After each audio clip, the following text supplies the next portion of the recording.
project. I've also really appreciated the chance to learn a lot because I didn't know anything coming in, and the team's taught me things like what a pollinator is, for example, and also what to do when you're chased by a swarm of bees. So yeah, I guess it's been a really great experience, and I want to say thanks to the team, and I'm looking forward to the presentation, which is our last one. So thanks for everyone for coming, and without further ado, here's the team. Thanks, Josh.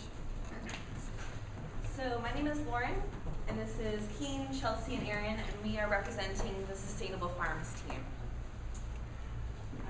I'm going to start by just going over a few important concepts that are helpful in understanding why there is such a need for the research and studies that we've done.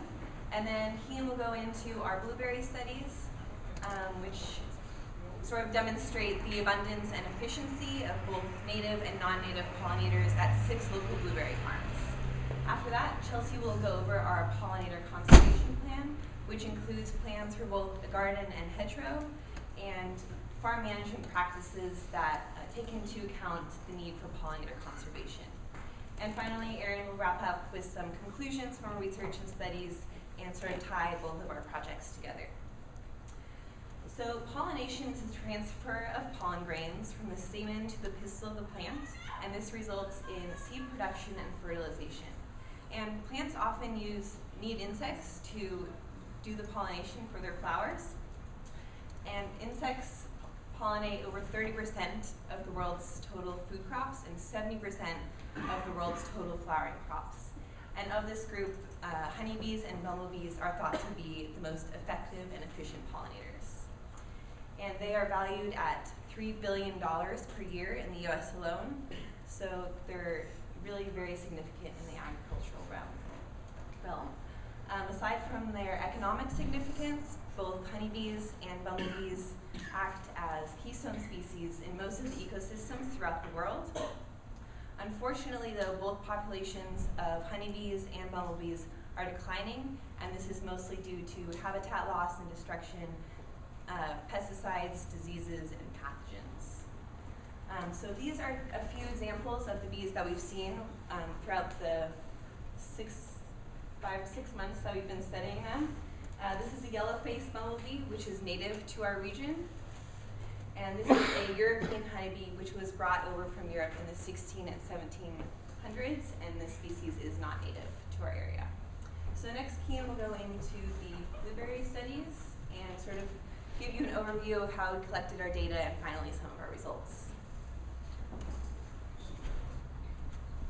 Okay, so the main point of our blueberry studies was really to find out the role bumblebees have versus honeybees in blueberry pollination specific to the Willamette Valley where we are today.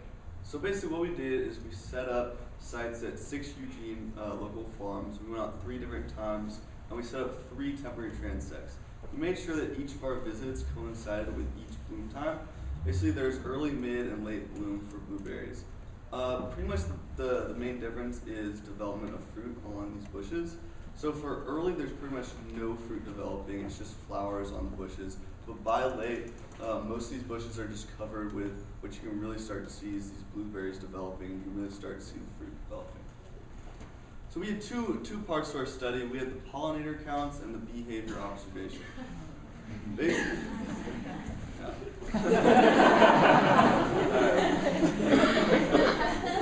Basically, the pollinator counts was just a population count. So what we did is we walked these 3 transects about 3 meters per minute, and we just counted the amount of different types of pollinators we saw and recorded them. And then there's the behavior observation, and what we did is we walked the same 3 transects, but instead of counting the amount of bees we saw, we focused on 3 bumblebees and 3 honeybees for a minute each and recorded the number of flowers that they pollinated in that minute span. And this is all sort of in the effect of finding the efficiency of these bees. So for our population counts, we actually found that honeybees were about 6 times more abundant than bumblebees were, and this ratio held true throughout pretty much throughout all of our farms and all of the bloom periods. The only time it ever actually really differs is during mid-bloom, and we believe that is because during our visit during mid-bloom, it was actually pretty inclement weather, rainy, cold, cloudy, And it's actually a known fact that bumblebees tend to pollinate in worse weather than honeybees do. They like to go out in colder conditions, winter conditions, which is resulting in a different ratio during mid-bloom as opposed to early and late bloom, which had pretty nice weather actually. So our behavior results, which again was logging transects and finding the flower per minute pollination rates, found that bumblebees actually pollinate about 3 times as many flowers per minute as opposed to honeybees. And there's 2 reasons for that we hypothesized. First is that bumblebees buzz pollinate. Basically, buzz pollination is a very efficient method of pollination. What it is a bee will attach to the flower and it'll vibrate its flight muscles very rapidly, forcing all the pollen to come out of the flower without it doing actually very much work. While honeybees, on the other hand, do not buzz pollinate, and they actually they create winter stores. So they're spending a lot more time in these flowers, sucking up as much nectar as they can and getting as much pollen as they can. So we hypothesized that the reason that there's this giant discrepancy between the 2 rates is because of the fact that honeybees spend a lot of time at these flowers, while bumblebees' method is actually a very much quicker method than a lot of other bees. So what is the point of these, these population studies and these flower per minute rates? Well, it was really to find the efficiency of bees, to find which bees were more efficient pollinators, whether it was the native bumblebees or the shipped-in European honeybees. What this chart is showing is basically the average flowers pollinated per bee group per minute across the 3 transects that we monitored. What we did is we took the average amount of flowers per minute across our 3 transects and we multiplied them by the average population counts across these 3 transects to find this number. What you'll see here is, if you do the math out, since we had about 1/6 of the population of bees that we saw were bumblebees, it actually shows that bumblebees are actually about 3 times more efficient at pollinating than honeybees are. Next, Chelsea will show the second part of our project. Alright, so now that Keen has talked about the first part of our project, I'm going to talk about the second part, which is the pollinator conservation plan. The purpose of the pollinator conservation plan is to conserve pollinator populations by creating a habitat for the farm at the Berger Demonstration Farm, which is located in Springfield. Some features of our farm are the upper terrace, which will have a bioswale, and the escarpment, which is great for habitat because it has a lot of wood debris. The pollinator garden, which is by the main road, and our hedgerow design will be implemented on the lower terrace. And if you guys remember previously, the stream stewardship team worked in this area for restoration, and there's the Mackenzie River. Okay, so the purpose of our pollinator garden is to attract pollinators, serve as an educational tool, and be aesthetically pleasing to the entrance of our farm. We've spent the last 2 terms hard at work trying to decide how many or what kinds of pollinator-friendly plants we have to put in, and we chose about 20 different varieties of native and non-native plants. You can see the differences of our 20 varieties by the colors, and the size of the circles are where plants are at full maturity. One task of the pollinator garden was to make it educational, and by doing this we implemented a culinary garden, which is located up here, which will have various herbs such as rosemary, chives, and even some strawberries. Some non-plant features of the garden are mason bee boxes, hummingbird feeder, and a bird bath, where we hope that which is located in the observation patio, where we hope that all of the visitors will come and gather and learn about pollinator conservation as a group. And our hedgerow will provide foraging habitat for native pollinators on the farm. Before we designed anything for the hedgerow, we conducted a baseline monitoring test to see how many pollinators were present on the transect. There were no pollinators because there's not really any plants around. In the future, we hope that the hedgerow will be about 100 meters off the edge of the forest, so that it will create a buffer zone when the annual floods come from the McKinsey.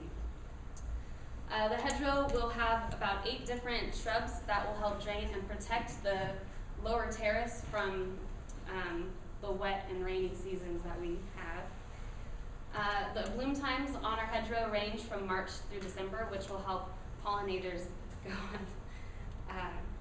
Yeah. So we have our transect here that has 6 different sections and broken up into 3 subsections, A, B, and C. Subsection A has about 3 different plants: Oregon tall grape, largely lupine, and coyote's broom. And a unique characteristic of this is that all of the plants on the hedgerow are native to the Willamette Valley. And Aaron will link our blueberry studies and our pollinator conservation plan together. All right. So as Keenan discussed earlier, our monitoring results showed that on average, our bumblebees had pollination rates 3 times higher than honeybees. And bumblebees also, although they only made up about 1/6 of the total bee population in our studies, they pollinated about 1/3 of the total number of flowers we observed being pollinated.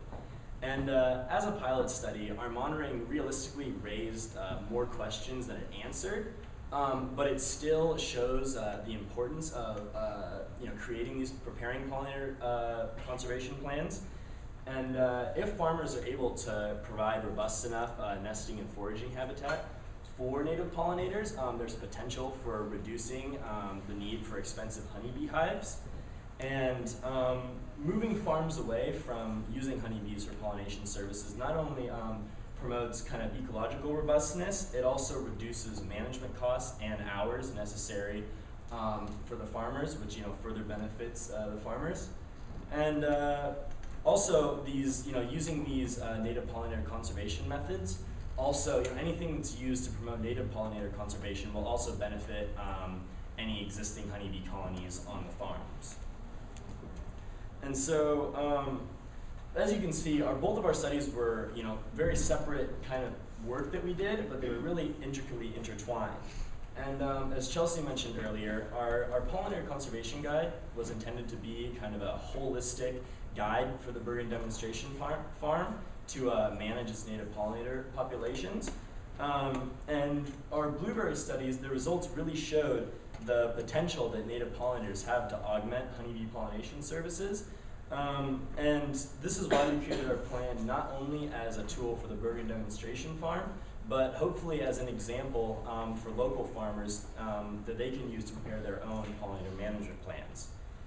And by providing a list of potential pollinator garden plants, pollinator hedgerow plants, as well as recommended farm management practices, we hope to encourage other local farmers to prepare their own pollinator management plans, as we also hope that our research can provide the basis for further increasing the role of native pollinators on agriculture in the Willamette Valley. So as I said before, this is a pilot study, and so we had a couple featured questions that could be that could really use some future research. There are a few of the most important ones are listed here, and they include whether or not the higher bumblebee pollination rate would be seen when crops other than blueberries were examined.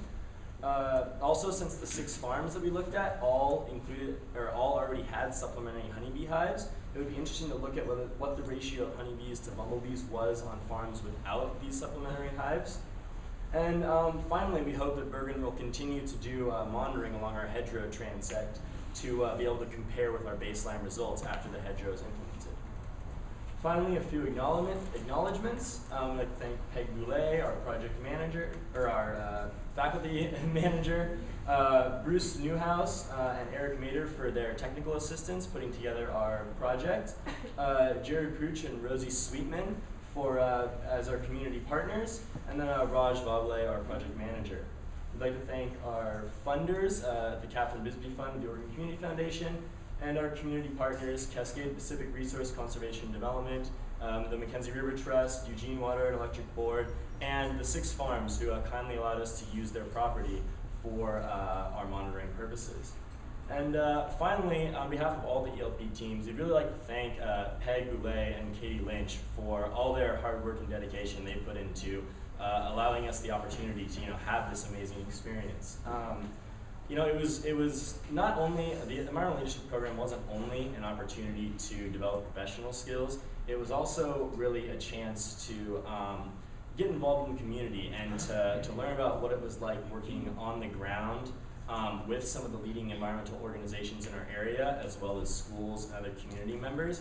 And so we just wanted to say that we truly appreciate the hard work and dedication you guys have put into building this truly unique program.